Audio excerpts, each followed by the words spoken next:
एक दफ़ा हज़रत फ़ातिमा रज़ी अल्लाह अन्हा नबी करीम सल्लल्लाहु अलैहि वसल्लम के घर तशरीफ़ लाई। आप सल्लल्लाहु अलैहि वसल्लम ने पूछा, फ़ातिमा कैसे आना हुआ?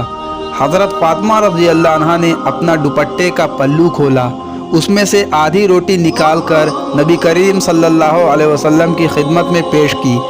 अल्लाह के नबी ने पूछा, ये कैसे? फरमाया, हम कई दिनों से भूखे थे।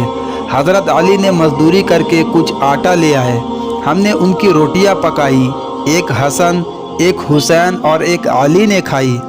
मेरे दिल में ख्याल आया कि पता नहीं अब्बा जान को कुछ मयसर हुआ भी या नहीं, इसलिए मैंने अपने हिस्से की रोटी में से आधी आपके लिए ले आई। नबी करीम सल्लल्लाहु अलैहि वसल्लम ने फरमाया, फ़ातिमा मुझे अपने रब की कसम 3 दिन गुजर गए तेरे बाप के पेट में एक लुक़मा भी नहीं गया।